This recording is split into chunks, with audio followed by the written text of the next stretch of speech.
नमस्कार दोस्तों, आइए जानते हैं हिमाचल की बड़ी खबरें। सीएम सुक्कू ने दी महिलाओं को बड़ी सौगात, हाटी समुदाय को मिला जनजातीय दर्जा। दोस्तों, आप वीडियो को किस जिले से देख रहे हैं कमेंट में जरूर बताइए। आज की खबर, अब एकल नारियों होंगी आर्थिक तौर पर मजबूत। सीएम सुक्कू बोले, महिलाओं के उत्थान के लिए बजट में लाई जा रही नई योजना। जी, प्रदेश में एकल नारियों को आर्थिक तौर पर सुदृढ़ करने के लिए सुक्कू सरकार नई योजना शुरू करने जा रही है। इससे शैक्षिक तौर पर वह सुदृढ़ होने के साथ वह आर्थिक तौर पर भी सुदृढ़ होगी। वह दिव्यांगों व बेसहारा बच्चों की तरह इन्हें भी इस योजना से जोड़ने की तैयारी है। बता दें कि ऐसे में महिलाओं को दर बदर की ठोकरें खाने को मजबूर नहीं होना पड़ेगा और उन्हें अपना कारोबार और उद्योग स्थापित करने में सरकार मदद करेगी। इसके लिए मुख्यमंत्री सुखविंदर सिंह सुक्खू सरकार पहले ही घोषणा कर चुके हैं कि महिलाओं के उत्थान के लिए नई योजना लाई जा रही है। हालांकि पहले से महिलाओं के उत्थान के लिए बहुत सी योजनाएं चल रही है, जिसमें 5% तक किसी भी प्रकार में उद्योग के लिए अतिरिक्त अनुदान का प्रावधान है। गिरिपार क्षेत्र के हाटी समुदाय को मिला जनजातीय दर्जा, प्रदेश सरकार ने जारी की अधिसूचना। नव वर्ष के पहले दिन सोमवार को एक अच्छी खबर सामने आई, जब हिमाचल प्रदेश के गिरिपार क्षेत्र के हाटी समुदाय को जनजातीय घोषित करने के अधिनियम को हिमाचल सरकार ने प्रदेश में लागू कर दिया।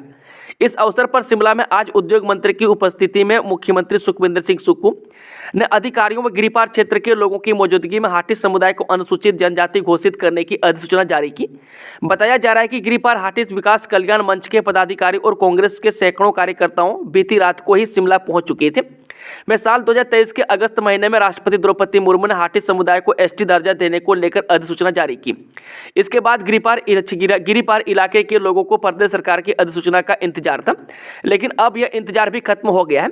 वे लंबे इंतजार के बाद 1 जनवरी 2024 को गिरिपार इलाके के लोगों को एसटी दर्जा देने के लिए सरकार ने मंजूरी दी। इसको लेकर अधिसूचना भी जारी की गई है। इस दौरान प्रदेश सरकार में उद्योग मंत्री हर्षवर्धन चौहान ने गिरिपार इलाके के प्रतिनिधियों से मुलाकात की। वहीं उद्योग मंत्री ने भाजपा पर इस मामले में राजनीति करने का भी आरोप लगाया। राजीव गांधी स्वरोजगार स्टार्टअप योजना चरण 2 शुरू करने की मंजूरी, जाने बड़े फैसले। हिमाचल प्रदेश मंत्रिमंडल की बैठक सोमवार को मुख्यमंत्री सुखविंदर सिंह सुक्खू की अध्यक्षता में आयोजित की गई।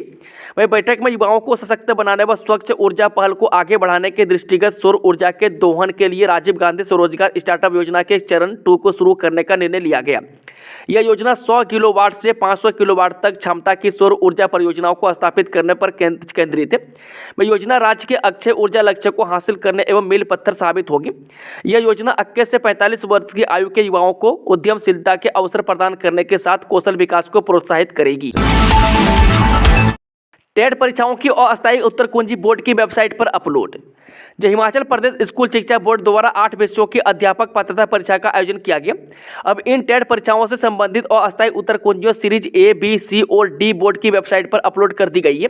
बता दें कि हिमाचल प्रदेश स्कूल शिक्षा बोर्ड सचिव डॉक्टर मेजर विशाल शर्मा ने कहा कि टेट परीक्षाओं से संबंधित उत्तर कुंजियों में दर्ज उत्तरों के संबंध में यदि अभ्यर्थी को किसी भी प्रकार की आपत्ति हो तो वे तथ्यों सहित 7 जनवरी तक अपनी आपत्तियां अनुभाग अधिकारी प्रश्न पत्र निर्धारण शाखा को भेज सकते हैं।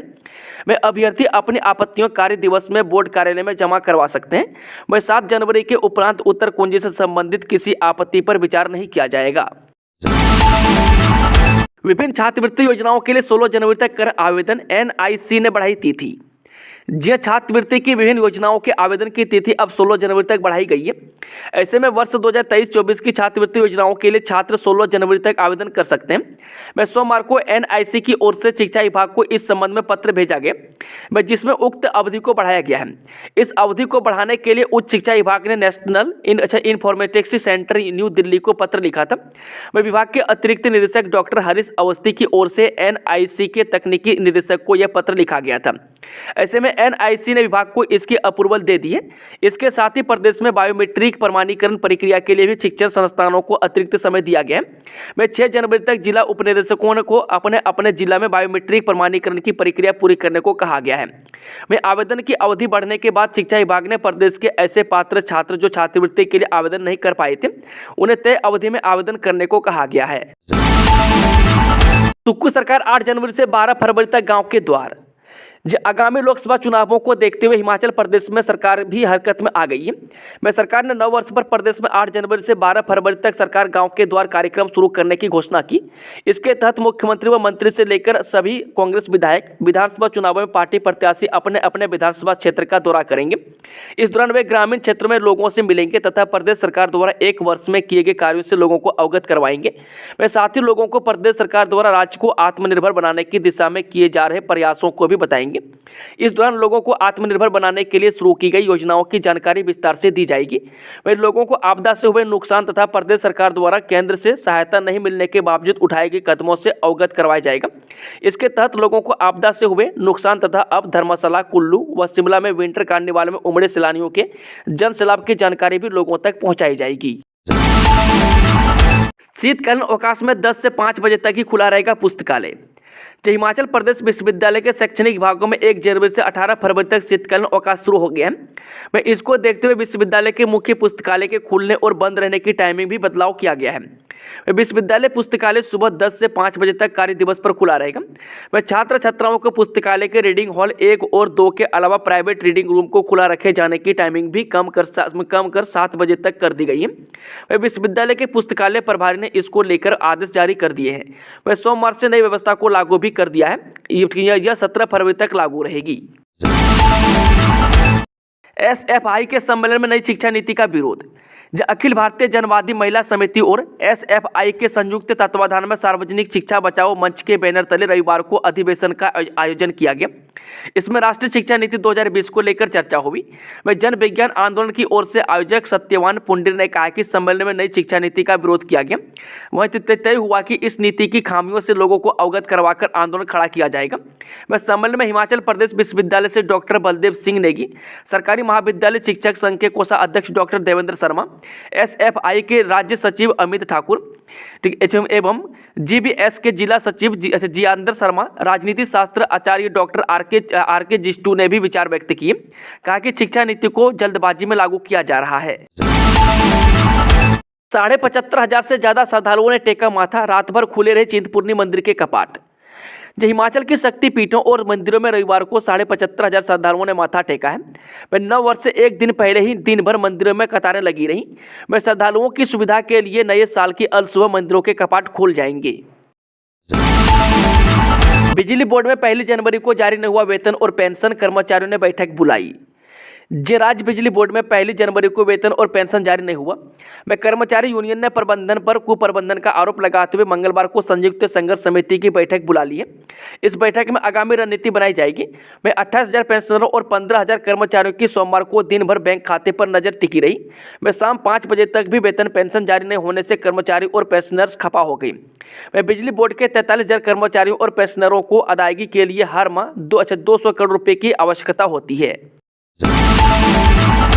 नए साल में सुक्खू सरकार ने लिए 3 बड़े फैसले। युवाओं को हर माह होगा 20,000 का फायदा, जाने डिटेल। सीएम सुक्खू ने कहा कि हिमाचल में दिव्यांग बच्चों के लिए अभी तक कोई स्टैंडर्ड का शिक्षण संस्थान नहीं है जहां वे अच्छी स्कूली पढ़ाई और आगे की पढ़ाई कर सके। उन्होंने कहा कि सरकार ने नए साल में इनके लिए एक बड़ा आधुनिक संस्थान सरकार बनाने का फैसला लिया है। इनमें स्कूल के साथ ही कॉलेजों की इंटीग्रेटेड शिक्षा प्रदान की जाएगी। उन्होंने कहा कि पिछले साल सरकार ने अनाथ बच्चों के लिए सुख आश्रय योजना लागू कर 4,000 अनाथ बच्चों को इसके दायरे में लाया था। इसके अलावा सरकार ने बेरोजगार युवाओं के लिए राजीव गांधी स्टार्टअप फेज 2 योजना लागू करने का भी फैसला लिया है। इसके तहत सोलर पावर प्रोजेक्ट के लिए जमीन देने पर बेरोजगार युवाओं को हर माह न्यूनतम 20,000 रुपये दिए जाएंगे। ये प्रोजेक्ट की क्षमता के मुताबिक दिए जाएंगे। मसलन 3 बीघा पर 100 वाट का सोलर पावर प्रोजेक्ट लगाने के लिए जमीन देने पर 20,000 रुपये हर माह दिए जाएंगे। इसके लिए 4 लाख की सिक्योरिटी मनी जमा करानी होगी। इसके तहत 500 वाट तक के प्रोजेक्ट लगाए जाएंगे। ट्रक चालकों की हड़ताल। हिमाचल के इस जिले में हांफे पेट्रोल पंप, पेट्रोल डीजल का संकट। हिट एंड रन मामले में केंद्र सरकार ने हाल ही में कानूनी संशोधन किया है। इस संशोधन के विरोध में ट्रक चालकों ने हड़ताल कर दी है। हड़ताल का असर अब साफ तौर पर दिखने लगा है। वह साल 2024 के पहले दिन सुबह सवेरे ही तमाम पेट्रोल पंपों पर लोगों की लंबी लाइन और भीड़ भड़का देखा गया। बता दें कि अनिश्चितकालीन हड़ताल के कारण लोग अपने अपने वाहनों में जरूरत से ज़्यादा ईंधन भरवाने के चक्कर में नजर आए, जबकि कई पेट्रोल पंपों पर पेट्रोल और डीजल पूरी तरह से खत्म हो चुका है। वह एक तरफ जहां पेट्रोल के डीजल ग्राहकों में मारामारी रही, वहीं दूसरी तरफ पेट्रोल पंपों के संचालकों ने भी हाथ खड़े कर दिए। शास्त्री भर्ती की सुनवाई 6 मार्च को, अगली सुनवाई तक जारी रहेगा कोर्ट का अंतरिम आदेश। जी हाँ, शास्त्री भर्ती केस में हिमाचल हाईकोर्ट में अब सुनवाई 6 मार्च 2024 को तय हुई है। वह न्यायाधीश अजय मोहन गोयल के सामने यह केस सोमवार को लगा था और इसमें सभी पार्टियों को नोटिस के साथ टाइमिंग बढ़ाया गया। हालांकि हाईकोर्ट ने अगली सुनवाई तक अंतरिम आदेश को जारी रखा है। इस आदेश के अनुसार बैच वाइज भर्ती का नतीजा घोषित करने या नियुक्तियां देने पर रोक है। वह कोर्ट में याचिकाकर्ताओं ने एनसीटीई नियमों के अनुसार नई भर्ती नियमों से की जा रही काउंसलिंग का विरोध किया है। इसी विवाद के कारण राज्य सरकार ने भी गत 18 नवंबर को इस काउंसलिंग को रोक दिया था, लेकिन अब दिसंबर महीने के आखिरी सप्ताह में काउंसलिंग प्रक्रिया को बहाल कर दिया था। पीईटी भर्ती के लिए और कितना इंतजार, बेरोजगार शारीरिक शिक्षकों ने खाली पद भरने की उठाई मांग। जे प्रदेश के बेरोजगार शारीरिक शिक्षकों ने प्रदेश सरकार से शारीरिक शिक्षकों की भर्ती प्रक्रिया शुरू करने की मांग उठाई है। वह शारीरिक शिक्षकों की भर्ती प्रक्रिया दोबारा शुरू न करने से प्रदेश के बेरोजगार शारीरिक शिक्षकों में सरकार के प्रति रोष पनप रहा है। वह बेरोजगार शारीरिक शिक्षक संघ के सचिव राकेश शर्मा का कहना है कि शास्त्री भर्ती और पीईटी भर्ती में एक बात समान है कि उनकी काउंसलिंग सरकार द्वारा रोकी गई है। वह जहां शास्त्री भर्ती को सुचारू रूप से शुरू कर दिया है, वहीं पीईटी को ठंडे बस्ते में ही रखा गया है। वह गौर हो कि शिक्षा विभाग में सबसे अधिक रिक्तियां शारीरिक शिक्षक की है। वह 4 अप्रैल 2023 को शारीरिक शिक्षकों की पीईटी भर्ती प्रक्रिया शुरू कर दी थी। साल हो गया मंत्री जी, कब होगी बैठक? कैबिनेट सब कमेटी से नाराज एसएमसी शिक्षक पहुंचे सचिवालय। नया साल शुरू होने के बाद भी एसएमसी शिक्षकों के लिए अस्थायी पॉलिसी नहीं बन पाई है। इस बात से नाराज होकर एसएमसी शिक्षक सोमवार को नए साल के पहले ही दिन फिर सचिवालय पहुंचे थे। इन्होंने शिक्षा मंत्री रोहित ठाकुर और मुख्यमंत्री सुखविंदर सिंह सुक्खू से मुलाकात की। बता दें कि एसएमसी शिक्षकों का कहना है कि कैबिनेट सब कमेटी ने दिसंबर तक समय मांगा था, लेकिन अब जनवरी का महीना शुरू हो गया है। वह सरकार को इस बात तक का अफसोस नहीं है कि कैबिनेट सब कमेटी की ओर से पहली बैठक तक नहीं हो पाई है। आज मुख्यमंत्री सुक्खू ने इन्हें आश्वासन दिया है कि जल्द पॉलिसी बनाने पर कदम उठाए जाएंगे। वहीं एसएमसी शिक्षकों का कहना है कि इस बार भी यदि सरकार ने अपना आश्वासन पूरा नहीं किया तो वे बड़ा आंदोलन करने पर मजबूर हो जाएंगे। एचआरटीसी में पहली को सैलरी की हैट्रिक, 12,000 कर्मियों और 7,000 पेंशनरों को राहत। जो हिमाचल प्रदेश परिवहन निगम के कर्मचारियों और पेंशनरों के लिए राहत की बात है। यह लगातार तीसरा महीना होगा जब पहली को ही सैलरी और पेंशन मिल जाएगी। राज्य सरकार ने एचआरटीसी को 62 करोड़ का अनुदान दिया है और अब करीब 4 करोड़ रुपये एचआरटीसी अपनी कमाई से डाल रहा है। नए साल के पहले ही दिन यह भुगतान हो जाएगा। एचआरटीसी ने इस वक्त 12,000 कर्मचारी और करीब 7,000 पेंशनर हैं। राज्य में कोरोना के बाद से एचआरटीसी में कभी समय पर सैलरी या पेंशन का भुगतान नहीं हुआ है। 12 से 15 दिन की देरी होती रही, लेकिन पिछले 3 महीने से इसमें काफ़ी सुधार किया गया है। उप मुख्यमंत्री मुकेश अग्निहोत्री ने बताया कि निगम ने वित्त विभाग के साथ अपनी फाइल की डेडलाइन को ठीक किया है। इसके अलावा लेगेज पॉलिसी से हर महीने 50 लाख के करीब आ रहे हैं। सीएम सुक्खू ने कुल्लू जिले को दी 198 करोड़ की 13 परियोजनाओं की सौगात। सीएम ठाकुर सुखविंदर सिंह सुक्खू ने नए साल के पहले ही दिन कुल्लू जिले को 198 करोड़ रुपए की 13 विकास परियोजनाओं की सौगात भेंट की। इस अवसर पर उन्होंने लोगों को नववर्ष की शुभकामनाएं दी और कहा कि इन परियोजनाओं से स्थानीय निवासी और पर्यटक दोनों लाभान्वित होंगे। वह सीएम ने 20 करोड़ की लागत से निर्मित सब्जी मंडी बंदरोल तथा 9 करोड़ 7 लाख रुपये से रायसन में ब्यास नदी पर बने डबल लेन पुल का लोकार्पण किया।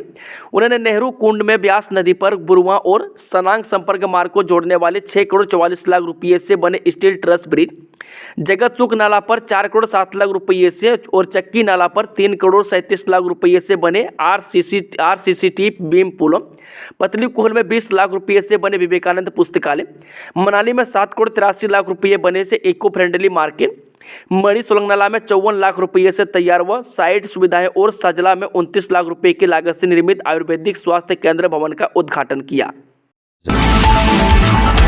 कैबिनेट के फैसले में सोलर प्रोजेक्ट की इक्विटी माफ, 8 से सरकार गांव के द्वार। साल 2024 के पहले ही दिन सोमवार को हिमाचल कैबिनेट की बैठक सीएम सुखविंदर सिंह सुक्खू की अध्यक्षता में संपन्न हुई। वह बैठक के बाद सीएम सुक्खू ने कहा, ग्रामीण युवाओं के लिए राजीव गांधी स्वरोजगार योजना के दूसरे चरण को भी कैबिनेट ने मंजूरी दे दी है। इसका दूसरा चरण सोलर पावर से संबंधित है। वह सोलर प्रोजेक्ट लगाने के लिए इक्विटी माफ करने की मंजूरी प्रदान की। यह योजना राज्य के अक्षय ऊर्जा लक्ष्य को हासिल करने एवं मील पत्थर साबित होगी। यह योजना 21 से 45 वर्ष की आयु के युवाओं को उद्यमशीलता के अवसर प्रदान करने के साथ साथ कौशल विकास को प्रोत्साहित करेगी। वह योजना के तहत प्रतिभागियों को 3 बीघा भूमि पर 100 किलोवाट क्षमता की परियोजना स्थापित करने के लिए 25 वर्षों तक लगभग 20,000 रुपये मासिक आय और क्रमशः 5 और 10 बीघा भूमि पर स्थापित की जाने वाली 200 किलोवाट और 500 किलोवाट क्षमता की परियोजनाओं के लिए 40,000 रुपये व 1 लाख प्रतिमाह मासिक आय प्राप्त होगी। सड़कों पर ड्राइवर, सुकू सरकार को चेतावनी, 3 दिन तक थमेंगे बसों के पहिए। केंद्र सरकार के नए हिट एंड रन कानून के खिलाफ ड्राइवरों का गुस्सा सोमवार को सड़क पर उतर आया। वह सोलन में प्राइवेट बस ड्राइवर और अनिश्चितकालीन हड़ताल पर चले गए हैं। उन्होंने बस स्टैंड और बाईपास पर धरना प्रदर्शन भी किया। वह हड़ताल के कारण सोलन से कालका, बद्दी, नाला और रामदस हर की ओर से बसों की आवाजाही पर असर पड़ा है। वहीं मंगलवार को ड्राइवरों ने सोलन से शिमला जाने वाली बसों को भी रोकने का फैसला किया है। वह ड्राइवरों ने केंद्र सरकार को चेताया है कि अगर इस काले कानून को वापस नहीं लिया गया तो आंदोलन और उग्र होगा। इंस्टाग्राम पर देवी देवताओं के खिलाफ अभद्र टिप्पणी से भड़का देव समाज। कुल्लू के देव समाज ने इंस्टाग्राम पर देवी देवताओं और हिंदू धर्म को लेकर की गई अभद्र पोस्ट पर सोमवार को भारी गुस्सा जताते हुए प्रशासन से कड़ी कार्रवाई करने की मांग की है। वह देव समाज ने एसपी और डीसी कार्यालय के बाहर धरना प्रदर्शन कर गुस्सा जताया और सख्त कदम उठाने की मांग की। बता दें कि भगवान रघुनाथ के मुख्य छड़ी बरदार महेश्वर सिंह सहित देव समाज से जुड़े लोगों ने एसपी कुल्लू साक्षी वर्मा और डीसी कुल्लू आशुतोष गर्ग से इंस्टाग्राम यूजर के खिलाफ कड़ी कार्रवाई की मांग की है। वहीं महेश्वर सिंह ने कहा कि अयोध्या में 22 जनवरी को भगवान राम की प्राण प्रतिष्ठा समारोह से बौखलाकर कुछ लोग सोशल मीडिया में सनातन धर्म के खिलाफ साजिश अभद्र टिप्पणियां कर रहे हैं। उन्होंने कहा कि पुलिस और जिला प्रशासन इस तरह के साजिशकर्ताओं के खिलाफ कड़ी कार्रवाई करें ताकि भविष्य में कोई इस तरह की अभद्र टिप्पणी करने की हिम्मत न करे। ऊना में पूर्व सैनिकों का ब्लैक डे, बोले 3% अफसर खा रहे हैं 97% की पेंशन। जो 1 रैंक 1 पेंशन यानी कि OROP की मांग कर रहे पूर्व सैनिकों ने नए साल का पहला दिन ब्लैक डे के रूप में मनाया। उन्होंने सरकार के खिलाफ गुस्सा जताते हुए काले झंडे दिखाए और काला रिबन बांधकर अपना गुस्सा जताया। उनका आरोप है कि सरकार 97% पूर्व सैनिकों का हक केवल 3% पूर्व सैनिकों को दे रही है। वे पूर्व सैनिकों का कहना है कि वे काले झंडे दिखाकर सरकार को साल के पहले ही दिन चेतावनी दे रहे हैं कि अब भी अगर सरकार की नींद नहीं टूटी तो देश भर में आंदोलन होगा। केंद्र की बड़ी कार्रवाई, गैंगस्टर गोल्डी बरार को आतंकवादी घोषित किया। केंद्र सरकार ने सोमवार को गैंगस्टर गोल्डी बरार को गैर कानूनी गतिविधियों यानी कि रोकथाम अधिनियम के तहत आतंकवादी घोषित कर दिया है। वह गृह मंत्रालय की ओर से जारी नोटिस में कहा गया है कि गोल्डी बरार प्रतिबंधित खालिस्तानी संगठन बब्बर खालसा इंटरनेशनल से जुड़ा है। वह गृह मंत्रालय ने कहा कि गोल्डी बरार को सीमा पार आतंकवादी एजेंसियों का समर्थन प्राप्त है और वह कई हत्याओं में शामिल है। वह राष्ट्रवादी नेताओं को धमकी भरे कॉल करने, फिरौती मांगने और विभिन्न सोशल मीडिया प्लेटफॉर्मों पर हत्याओं के दावों को पोस्ट करने में शामिल है। न्यू ईयर में रामपुर बुशहर के खनोटू में दर्दनाक सड़क हादसा, 3 लोगों की मौत। रामपुर बुशहर यानी कि नोगल न्यू ईयर के रामपुर बुशहर के खनोटू में एक दर्दनाक सड़क हादसा घटित हुआ है। इस हादसे में 2 लोगों की मौके पर ही मौत हो गई है जबकि 2 अन्य घायल हुए हैं। वह प्राप्त जानकारी के अनुसार बता दें कि रविवार देर रात 2 बजे तकलेश से करीब 4 किलोमीटर दूर खनोटू में Maruti 800 car number HP 27A0620 सड़क से नीचे लुढ़क गई। में हादसा इतना गंभीर था कि मौके पर ही 2 लोगों की मौत हो गई जबकि एक व्यक्ति ने अस्पताल में पहुंचने से पूर्व दम तोड़ दिया। इस हादसे में वाहन से सवार अन्य लोग घायल हुए हैं। वे जो अस्पताल में भर्ती हैं। वह मृतकों की पहचान 52 वर्षीय प्रकाश चंद नेगी पुत्र फियान दास निवासी गांव खनोटी डाकघर तकलेज तहसील रामपुर बुशहर जिला शिमला 52 वर्षीय महावीर पुत्र सुभाष चंद्र निवासी गांव करदाल डाकघर आनंद तहसील सलोनी जिला चंबा आयु 32 वर्षीय चालक ओंकार निवासी जिला चंबा के तौर पर हुई है। वहीं घायलों में योगदान पुत्र ब्रह्मानंद निवासी गांव व डाकघर हंसा तहसील रामपुर जिला शिमला के रूप में शिनाख्त हुई है।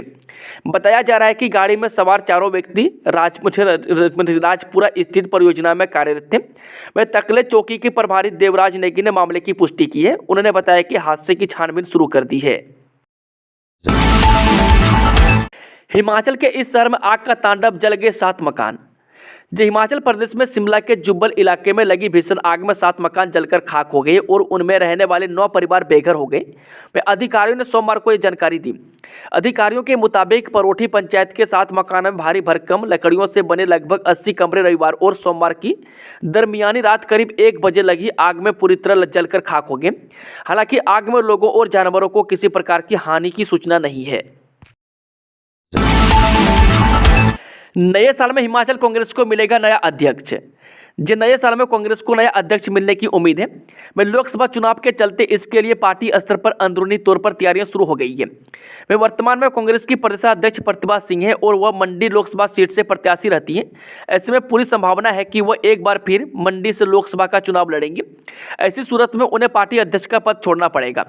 मैं कांग्रेस में नए अध्यक्ष के चेहरे की तलाश शुरू हो गई है, जो पार्टी व संगठन को और गति प्रदान करे और तालमेल बनाकर कार्यकर्ताओं को जोड़कर रखे और नए जोश के साथ लोकसभा में चारों सीटों पर जीत दर्ज करवाई। मैं सूत्रों के अनुसार नए अध्यक्ष की ताजपोशी कांगड़ा जिला से हो सकती है। इसमें प्रमुख तौर पर सुधीर शर्मा का नाम प्रमुखता से लिया जा रहा है। इसके अतिरिक्त कुसुमपट्टी विधानसभा क्षेत्र से विधायक एवं पंचायती राज मंत्री अनुरुद्ध सिंह का नाम भी चर्चा में है, क्योंकि बताया जा रहा है कि अनुरुद्ध सिंह सुखविंदर सिंह सुक्खू के खास सिप हसलारों में गिने जाते हैं। मैं जब कांग्रेस सरकार में मुख्यमंत्री के नाम पर सुखविंदर सिंह सुक्खू सरकार का नाम चल रहा था तो अनुरुद्ध सिंह उनके साथ खड़े थे। अनुरुद्ध सिंह एक युवा नेता है और युवाओं में उनकी खासी पकड़ है। ऐसे में उन्हें मंत्री पद छोड़ना पड़ सकता है। उनके स्थान पर अन्य या मंडी जिले को मंत्रिमंडल में जगह मिल सकती है। आईजीएमसी में मरीज झेलेंगे परेशानी। विंटर के वैकेशन के चलते 108 डॉक्टर रहेंगे छुट्टी पर। जिन नव वर्ष के शुरुआत के दिन सोमवार को आईजीएमसी में जहां सभी डॉक्टर उपलब्ध रहे, वहीं अब मंगलवार से 160 डॉक्टर 38 दिनों के अवकाश पर चले जाएंगे, जिससे मरीजों को अस्पताल में परेशानी झेलनी पड़ेगी। हालांकि अस्पताल के शेष 50% डॉक्टरों की जिम्मेदारियों को सुनिश्चित बनाया हुआ है, लेकिन लंबे समय से उपचार करवा रहे मरीजों को अब डॉक्टरों से मिलने के लिए 38 दिनों का लंबा इंतजार करना होगा। मैं अस्पताल में 2 जनवरी से विंटर वैकेशन आरंभ हो रही है और अब पहले चरण में 160 डॉक्टर 8 फरवरी तक छुट्टी पर जाएंगे। 9 फरवरी को कॉमन डे रहेगा, लेकिन 10 फरवरी से दूसरा बैच छुट्टी पर जाएगा। दूसरे बैच में 136 डॉक्टर अवकाश पर रहेंगे, जो 18 मार्च तक की छुट्टी पर जाएंगे। 19 मार्च से आईजीएमसी में सभी डॉक्टर उपलब्ध रहेंगे और सामान्य रूप से ओपीडी से लेकर ओटी का काम होगा। हिमाचल में हर जिले में मिलेगी अब वाहन स्क्रैपिंग की सुविधा। सरकार ने तैयार की पॉलिसी। जी, हिमाचल में 15 साल पुराने वाहनों को स्क्रैप करने के लिए हर जिले में पंजीकृत वाहन स्क्रैपिंग केंद्रों की सुविधा मिलेगी। वहीं परिवहन विभाग ने स्क्रैपिंग केंद्र खोलने के लिए आवेदन मांगे हैं। स्क्रैप पॉलिसी में 15 साल पुराने वाहनों को स्क्रैप करने वाले लोगों को नया वाहन खरीदने पर पंजीकरण में 50% तक की छूट मिलेगी। बता दें कि वाहन स्क्रैपिंग केंद्र खोलने के लिए पंजीकृत सोसाइटी, ट्रस्ट, फर्म या कंपनी आवेदन कर सकती है। हिमाचल की शक्तिपीठों में 1,42,000 श्रद्धालुओं ने माथा टेका। नव वर्ष का किया आगाज। जो हिमाचल प्रदेश की शक्तिपीठों में बड़ी संख्या में श्रद्धालुओं ने सोमवार को शीश नवाकर नए साल का आगाज किया। इसमें श्री नैना देवी जी में 70,000, ज्वालामुखी में 25,000, ब्रजेश्वरी मंदिर में 12,000 और चामुंडा में 10,000, चिंतपूर्णी में 25,000 श्रद्धालुओं ने हाजिरी लगाई। वह श्री नैना देवी जी मंदिर के कपाट 22 घंटे और चिंतपूर्णी के कपाट 24 घंटे खुले रहे। वह विश्वविख्यात शक्तिपीठ श्री नैना देवी जी में नव वर्ष मेला धूमधाम से मनाया गया। वह नव वर्ष पर रात 1:30 बजे मंदिर के कपाट श्रद्धालुओं के लिए खोल दिए गए। वह 1 जनवरी को शाम 6 बजे तक 70,000 से ज्यादा श्रद्धालुओं ने मंदिर में माथा टेका।